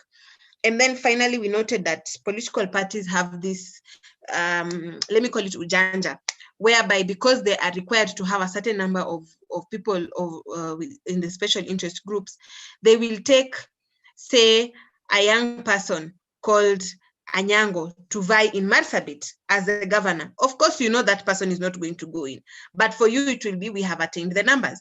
So we said political parties need to be pushed to task in order for them to be realistic and to do their mapping in the correct manner. It is not just about attaining the numbers on paper, but it is about fielding or giving special interest groups, people, a chance and the opportunity and space in the stronghold zones also. It's not just fielding them for the sake of looking like we fielded a young person or a woman or a person with disability, but it is fielding them with the correct opportunities, the correct space, and the correct support. I don't know if anyone else would like to, from my group, would like to contribute, but that's what we discussed here. Thank you.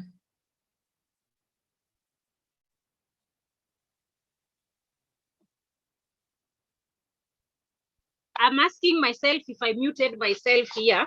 So I'm busy talking to my screen.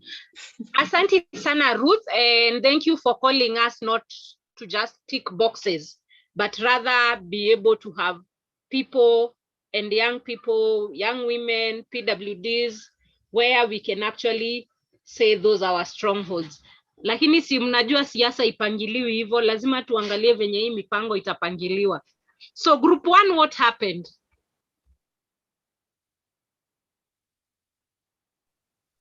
Taja wao tuwaite. Can I make a rejoinder on that? Yes, please, while I taja them. Thank you. I don't know. I want to congratulate the lady who has just presented, and I don't know what position she holds in the party. On this one, my elder Tab will tell me that political parties don't operate in a vacuum, and we have regulations that we have to meet. And unless people stop making unrealistic goals for political parties, then a political party has no way of meeting unrealistic targets. For instance, when we are talking, if I asked her or the group today to tell me, if I tell them, give me 10 people in PWD, will you be able to get them? Where do you get them? You know, politics, a political party, you can only get willing people to join. You don't go to the streets and get someone and say, you are PWD, you come here. And yet a political party, you are told that you have to get them. So you have to get them somehow because you have to be compliant. So it's not about the political party. And this is something that political parties have really questioned the regulator, but it's the rules that they have to oblige to, which they have nothing informing. Thank you. Sawa. That's very debatable, and it can be food for a lot of conversations. And I see Ruth is busy raising your hand, but before you raise your hand, Ruth, and I can see Benjamin has also unmuted. Group 1 was Ayako Anuna, Ken wa Masembu, Medi Sinzole, Nyamboke, Nancy Nyamboke, and Pamela Wanga. Wako hapa? Naona Joshua. Naona Ayako. Hao wengine wamepotea. Naona Ken. Naona Pamela Wanga, she's here. And I'm sure Nancy was here as time ago. Probably she dropped out. So, your group 1, it will be so unfair. It will be so unfair that if you didn't attempt. Because actually question 1 was very easy. Akina wamenyamaza, mimi hata sijui hao ni wapati gani. Hata niangalie kwa list yangu.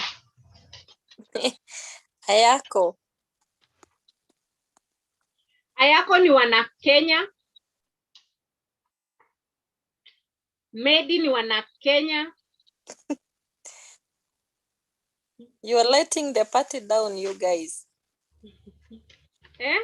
Niko na wanaangusha party. Msiangushe party. Then you want to blame the party for it?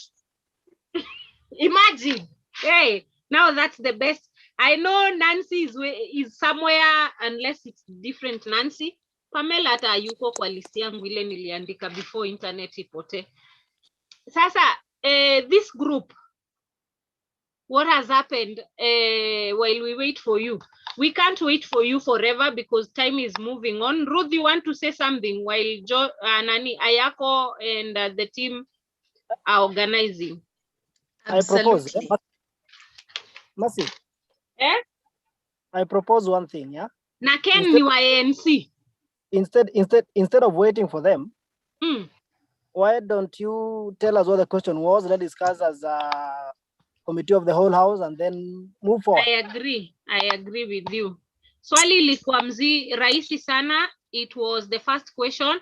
It was, what are the gaps in the 2/3 gender rule that hinder young women from participating in political processes? Nimeiweka kwa chat afresh. You don't want all women to participate? Hello, Mercy. Wacha wa participate basi kama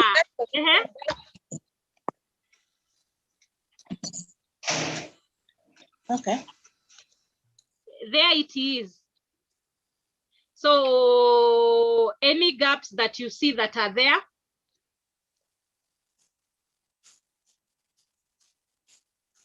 And I can start where somebody said that CJ Maranga along the way had said we have not met the 2/3 gender rule. So the whole of parliament should be suspended. Sawa sawa. Kenya is operating on an illegal government. So, tukiendelea.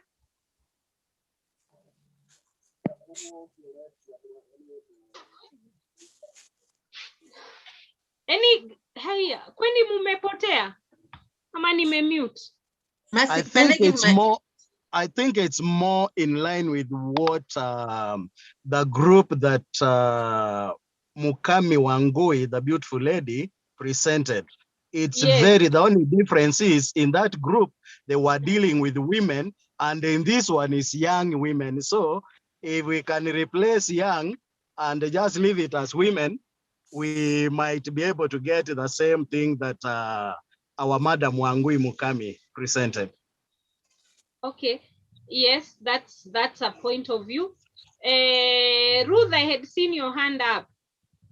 Yes, I was to respond, but before I respond, I agree with what Mr. Benjamin has said. And another thing that young women face is the generational gap, whereby when they go to the youth or other spaces for the youth, they are told, "Nyinyi muko na women," and then you talk about women. You guys are taking up our space. And when they go to the women tell them that, you know, you people have your youth space. Oh, bado jakwa mama. So there is that gap and that problem. Now, to my right of reply or response, I had Mr. Benjamin questioning my position in the party and saying I have unrealistic goals. But I'm one person that likes to challenge status quo or how things are done. And I don't believe that just because we are told 2 billion is stolen every day in the country, you should also want to be part of that statistic that is stealing 2 billion. Why can't you sit back and say, for example, I want to do things in a different way. I may not be the statistics, but I can do things in another way. Now, as political parties, and I will give an example with my party because it is the party I know how it operates. Yeah. We realized I know in 2017, we were having a challenge with looking for people with disabilities, for example. And so learning from that mistake, which is what I had said even in my earlier submission, learning from that mistake, we came back and said, now, how do we involve the people with disabilities? How do we get them active and interested in our party? And not just that, but how do we get, special interest groups that are of substance, young women or women and youth that are of substance, that are able to go for these elective seats? How many political parties are able to say that truly, truly, truly, we only go for these things because we want to be compliant, yes, but we also want to quench power. If you are in a political party, you will agree with me that there are people of substance who most of the time do not get that opportunity and that space to vie. We assume quite a lot that because this person does not have maybe the funds, or this person has not shown us this particular quality, they may not be able to get this seat. So from our point of view as a group, it was, can political parties begin to prepare the people with disability, the youth and the women early in advance, so that when the time comes, not only are you compliant, but you are also compliant in a substantive way that you will, these women will actually get into those elective spaces, because there are very many women who actually, if you look at the MCA level, they actually got there, they actually won. But pale kwa kuchunga kura pale, ndio shida iliingia. So had someone taken them through how to do it, how to ensure that you have a really strong voters protection unit, then maybe we could be talking about something different in the parliamentary seats and in the member of county assembly seats. So I'm not saying that political parties should, or rather our group is not saying that political parties should lose their quench to claim power, because that's why political parties exist. But what I'm saying is that how do we begin to prepare the special interest groups early enough?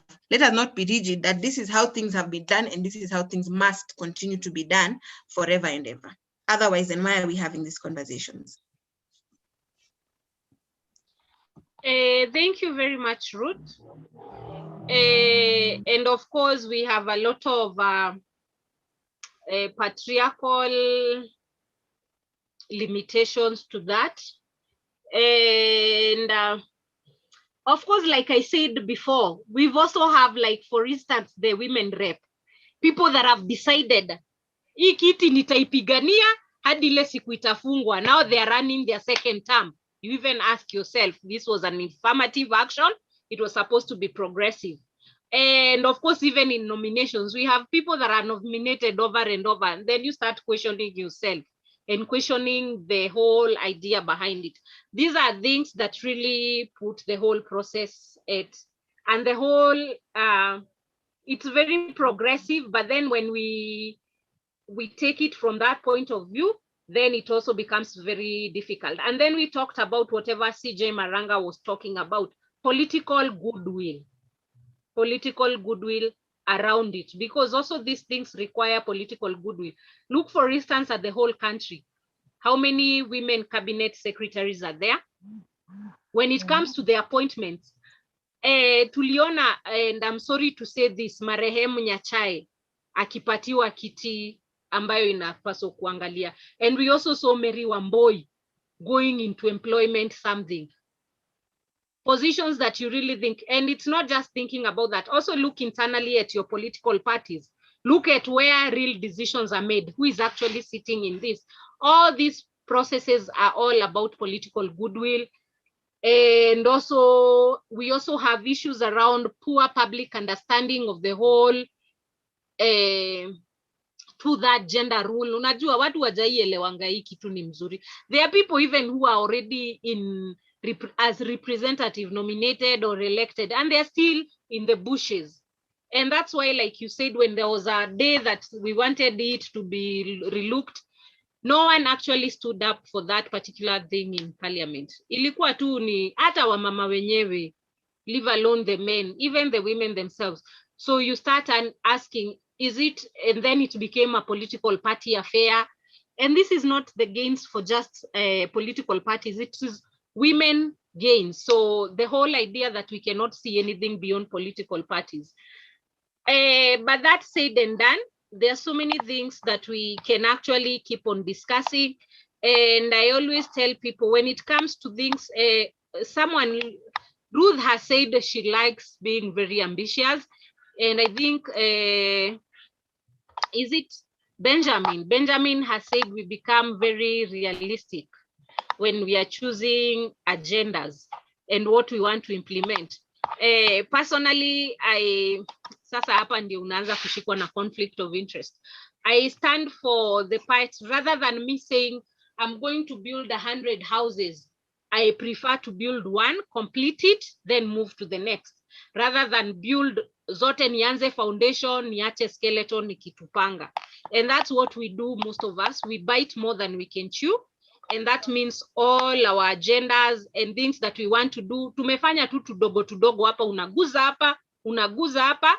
So if we are going to decide on what we are going to do as political measures that we are going to put in, then we need to identify and prioritize them, then give them timelines and probably resources and people to champion, which is something that we always do for formalities, because this is, you say we have a meeting with CMD, we need to show them, please don't do it for CMD, do it for the political parties and the people that will inherit it after that. Kenya is actually governed by political parties. So if we make them very strong, then we have a very good generation of leaders. But all in all, apart from political goodwill, the two-third gender rule, political goodwill, technical capacity, even the women themselves don't understand what it entails to be in the different positions. Young people do not understand. People with disabilities do not understand. Then our political culture is also very intolerant in a different way. It's more like, and it has taken our culture as a culture. Somehow religion, culture, and all those other stereotypes join in the political arena, limiting women, young women, and even people with disabilities. We have what we call financial limitations. Those particular groups don't have money. And of course, our party primaries are also quite not up to date. Then we have our political matriarchs and patriarchs. Our young women, huko kuna wenye hizi viti, people that have been there, they'll tell you you need to serve tea before you can actually sit and listen what people are talking in the table. Serve tea, we've served tea. And patriarchs, people that are wanakupatronize huko na kukumatronize. It's my way or the highway. And of course, there's a lot of violence, something that has seen when women come out. I would give an example of the community I come from. I come from Meru, the Tigania bit. And I can tell you my bit of Tigania is where we have the Njorinjeke. Njorinjeke. You can only run for women representative seat. Ama unominate na uko kwa kichaka. Reason, culture. So the whole idea and the violence and the intimidations, things happening that you don't want to. So the whole idea around violence is very serious and it needs to be talked about.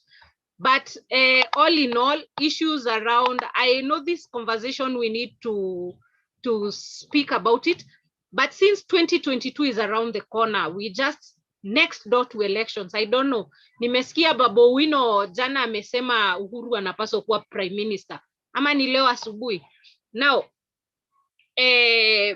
issues around gender mainstreaming. Today we are not even gender mainstreaming. We are gender inclusivity. We are doing youth inclusivity. We are doing PWDs inclusivity. It's no longer mainstreaming because we mainstream them and let them flow. Then we want to include them. It's more inclusivity. It needs a sense of urgency. It needs dedication of resources in terms of human power, maybe finances and all that. And of course, party coordination to generate political goodwill and commitment. Hapa kwa hii kikao wenye tuko hapa, we are not making decisions. And if we are making decisions, it's decision that we take next door for someone else to approve them. So we need a lot of talk on how things need to change. Then we need financial resources and we need to keep on taking stock as parties. If we are going to make it to where other parties are in the world, probably evaluate, do analysis, critique our party, get data to evaluate how we've been doing.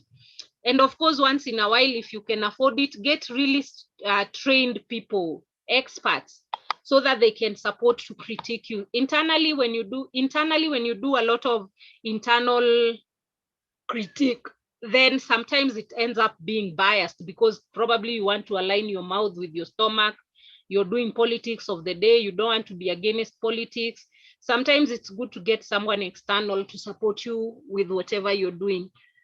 But yes, so all in all, I see time has gone. I would really want to give this back to the host, Isaac Kinyua. And thank you very much for your contributions, for your discussions and deliberations. I'm sure we have a lot to say.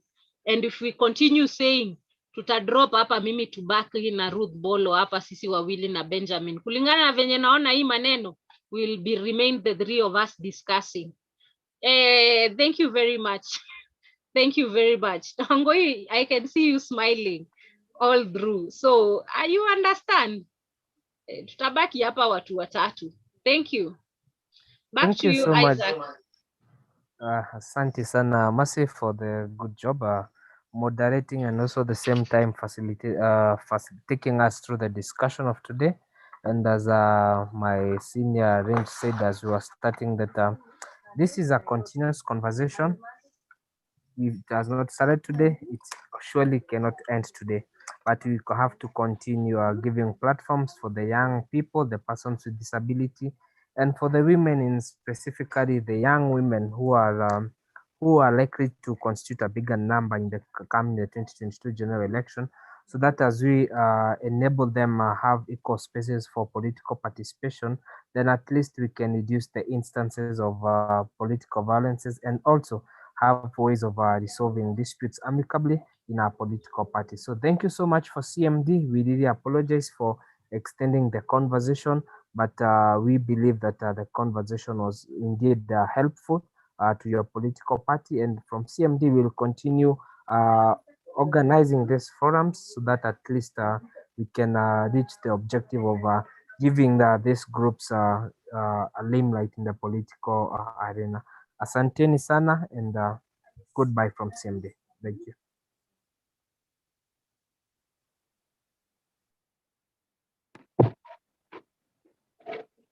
Thank you, Mercy. Thank you, Isaac. Thank you, everyone. Bye-bye. Thank you, everyone. Bye. Kwaherini.